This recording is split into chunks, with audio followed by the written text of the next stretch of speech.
اما بعد بسم الله الرحمن الرحیم سورة البقرہ مدنیتن ولها میاتان و سبعون و ثمانون آیتن. سورة بقرہ مدنی سورت دی او د دې 200 آیاتونه دي. یو خدا زده کوي دا د سورتونو نمونه دا توقیفي دي، که په انګلیش کې وای که اردو کې وای که پښتو کې وای نو سورة البقره به ورته وای، معنا به نه کې سورة البقره د غوا سورت دا به نه وای، ځکه اسما د سورتونو توقیفي دي. دویم سورة البقره مضاف و مضاف الیه مبتدا مدنیتون خبر ده، مبتدا سره د خبر نه جمله اسمیه معطوف علیه، واو حرف لها جار مجرور خبر مقدم ده، میاتان معطوف علیه، واو حرف تب 70 و 80 70 و 80 دا معطوف شو د میاتان د پاره، معطوف علیه سره د معطوف نه د عدد مبهم ممیز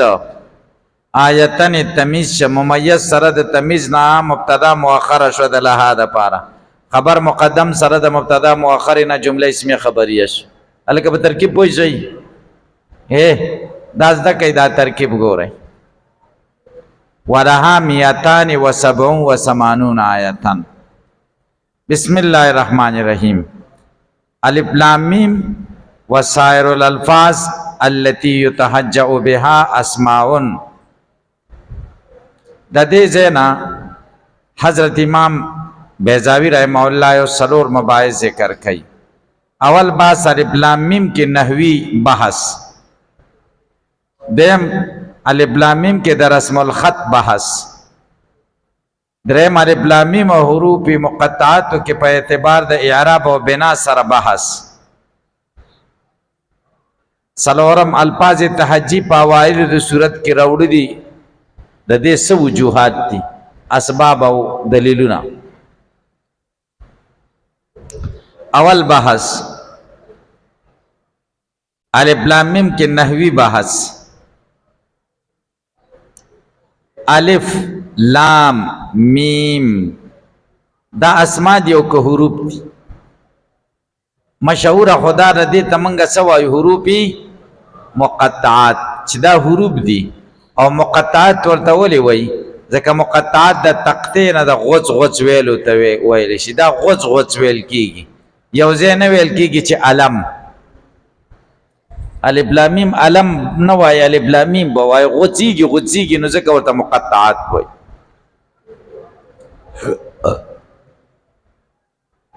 خو دی وای ما ته وګورئ دی وای دا حروف چې ورته مونږ وایو دا غلطه مشهوره شوې ده، دا خبره غلطه ده خو مشهوره ده، نو څوک حروف مقطعات ورته خلق وای، دا حروف نه دي، دا اسماء دي. الف لام میم دا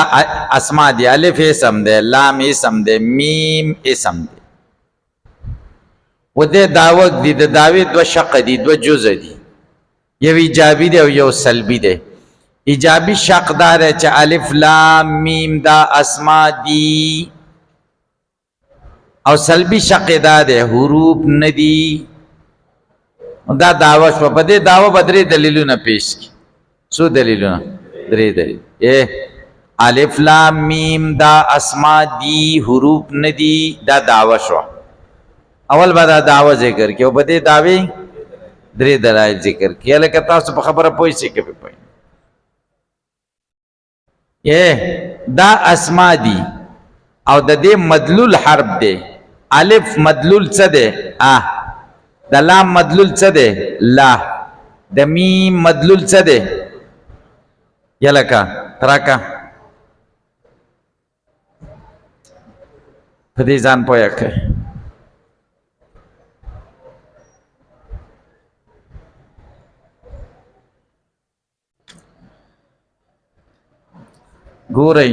ګورئ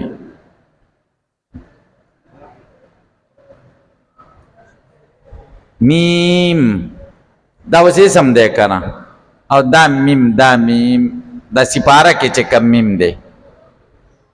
الکه په پوه شئ دا حرف دی الف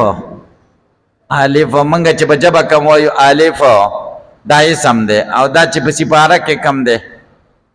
دا حرف دی لام ګورئ لام منګه داسې وایو لام او یو سپاره والا دی دا حرف دی اوس په پوه شئ دا اسم دی او دای مدلول دی مدلول دا اسم دی دای مدلول دی دا اسم دی دای مدلول او مسما ده نو دا اسماء دی مسمیات حروف دی مسمیات مو پیژنده بس دی کیده اوس په پوه شئ ګورئ اول دعوه ذکر کوي الف لام میم وسائر الالفاظ او ټول هغه لفظونه التي هغه یتحجو بها چې आवाज کول کیږي پاغه باندې شمیرل کیږي پاغه الف لام میم اسماء دا اسماء دی یہ دا دعوی ایجابی جو سلبی حذف دے اسماء ولیست حروفا او حروف ندی دا بل جوز دے حروف چیئے دی مسمیاتها الحروف مسمیات دا دی اغا حروف دی رکبت من الکلم چه کلمه تی جوڑی شوی دی کلمه خود دی نا جوڑی گی کرا زید دا سنا جوڑی گی دا زا یا دال چکم مسما دا دا را جمع کنو زید تی جوڑ شو الکه پی پای نشی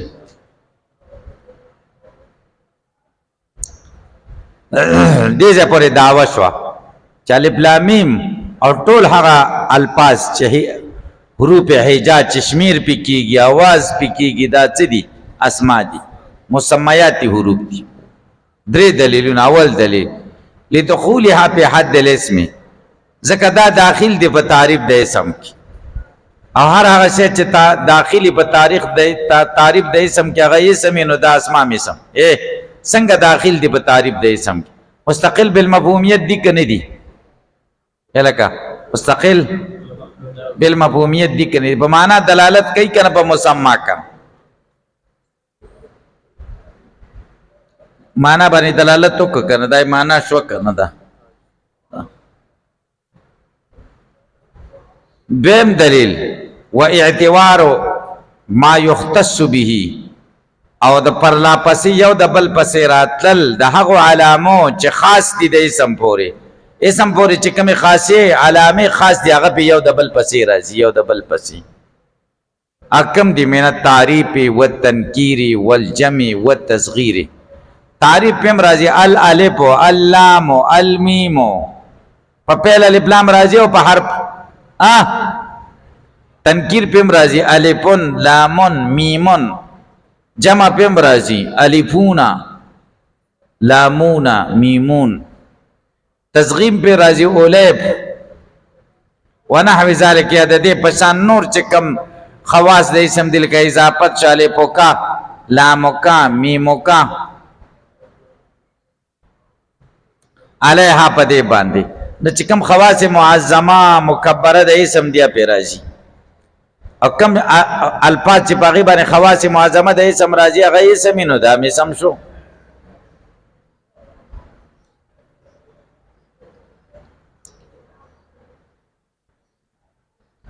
دریم دلیل اوس خدا خبره منګه چې پیدا شوی او خدای نه خدای پیدا کړیو خبره باندې پوي شوی مونږ او تاسو دا اوریدلی دي چې الف لام میم د څه دي حروف دي اوس په کې د څه خبر نه خبر وکړه چې نه دا حروف نه دي څه دي نو زمونږ ځړې نه مانی کنه نو دلته په لوی سړی دریم دلیل دار په لوی سړی حواله ورکړي ګورئ دې وای و به سرح الخلیل و ابو علی په دې خبره تصریح خلیلم کړی د چې د سیبوی استاد ته و ابو علیم په کړی د غټو غټو ملایانو دا خبره کړی دی وای زه خو غریب مولا ما خبره به منای یا به نه منای د غریب مولا خبره که څومره مضبوطه یغه څوک نه منی نو غټو باندې خبره ورکړه دا د گاډو والا او د گاډو والا ملایان دي خلیل او ابو علی زدي د گاډو د گاډ او د کاټن والا ملایان دي صحیح ده د گاډو د گاډ او د کاټن او د واسکټونو ملایان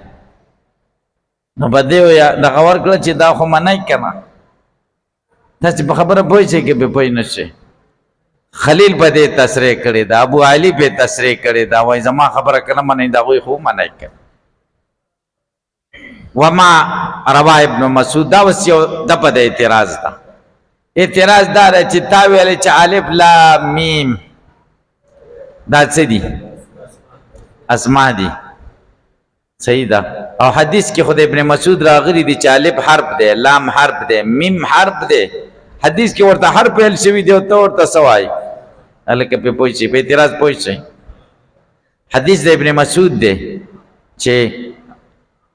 چا د قرآن کریم یو حرف تلاوت کړ د ده په عملنامه کې به لس نیکۍ ولیکلی شي بیا وایي الف لام میم باندې لس نیکۍ نه لیکل کېږي چې دا یو حرف دی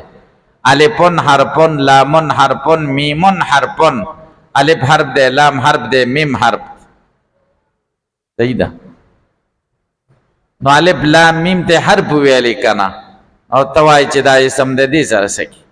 دې دوه جواب ښیي یو دا دی چې الف حرفون معنا دا نه ده چې الف هغه حرف دی چې کوم د اسم او د فعل په مقابله کې دی د ابن مسعود دا مطلب نه دی بلکې د ابن مسعود مطلب دا دی چې الف د الف لام میم یو طرف دی لام یو طرف دی میمی یو طرف دی نو هر په معنا لغوي سره دی طرف ولی ځکه دا اصطلاحي حرف چې کوم په مقابله د اسم او فعل کې دی اخو د ابن مسعود په وخت کې دا نه وکړه دا خو ابو الاسود دوالي جوړ کړی دا خو ډېره وروسته خبره ده لکه تاسو قصې پسې اورېدلي دي که نه چې د نحوې ایجاد چا کړی دی ابو الاسود دوالي کړی دی لکه پې پوه شئ نو ابن مسعود چې ورته حرف وایي په معنا لغوي سره نه په اصطلاحي معنا سره ځکه اصطلاحي معنا سره د حرف د اصطلاح دا یو نوی عرف دی اوس پې پوه شئ یو جواب دا دی ګورئ وما هغه روا ابن مسعود چې ابن مسعود روایت کړی دی انه قال من قرأ حرفا چا چې ولسته یو حرف د کتاب الله نه فله حسنتون در پاره نیکي ده والحسنة بعشر امثالها او نیکي په بدله چې کوم دی لس مثالونه د دې دي لس چنده لا اقول زه نه وایم چې الف لام میم حرف دی بل الفن حرفن الف حرف دی لامن حرفن لام حرف دی و میمن حرفن فالمراد دا جواب دی فالمراد بی غیر المعنى الذي مراد د دې حرف نه غیر د هغې معنا نه دی اصطلاح علی چې کوم باندې اصطلاح قایمه شوې ده د نحویانو هغه حرف نه دی مراد فإن تخصیصه به عرف تخصیص د دې حرف به په دغه اصطلاحي معنا سره عرف مجدد دا خو یو نوی عرف دی ابن مسعود نه وروسته پیدا شوی بل المراد المعنى اللغوي بلکې مراد د دې نه څه ده الف طرف دی لام یو طرف دی میم یو طرف دی نو درې طرفونه شو نو دېرش نیکۍ پې ملاوي دا یو جواب شو دویم جواب ولعله سماه باسم مدلولي شاید چې ده نومولی دا حرف په اسم د مدلول سره یا دا مطلب دی ما ته وګورئ الف حرفون الف څه دی نو داسې ده چې مدلول د الف حرف دی لامون حرفون څه معنا میم حرف دی څه معنا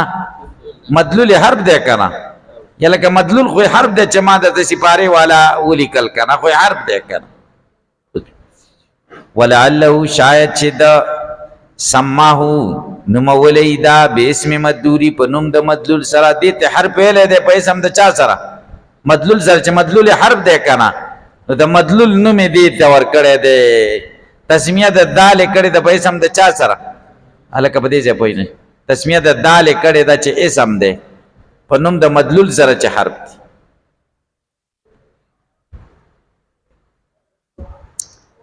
هلکه تاسو په خبره پوه نه شوئ که پوه شوئ ما ته لږ وګورئ اوس دویمه خبره کوي د رسم الخط خبره مونږ چې لیکو یا تلفظ کوو نو د مدلول نه شروع کوو د څه نه شروع کوو د میم مدلول شی دی ما اوس مونږ چې دا اسم شروع کوو میم د څه نه شروع کوو مدلول نو خیال هم دی که لام دام شروع د چا نه وکړه مدلول ها دام مدلول نه شروع کړه جیم دام د چا نه شروع کړه هلکه په دې خبره پوهېږئ نه دا اسماء خودي مرکب دي د وحدانو نه د چا نه د حروفو نه خو موږ شروع د چا نه کوو مدلول نه ولې شروع کوو ځکه چې اول د سامع غوږونه وکړنګېږي چې دې مدلول ته وسیشه دا مدلول ته مراد اول وخت کې د سامع غوږ وکړنګېږي پس خبره چې دې میم مدلول څه دی د کم نه چې شروع وشو د لام مدلول څه دی هلکه په پوه نه شئ ګورئ ولما كانت مسميات هر کله چې مسميات د دې یعنی مدلولونه د دې اسماء او حروفا حرفونه وحدانا تنها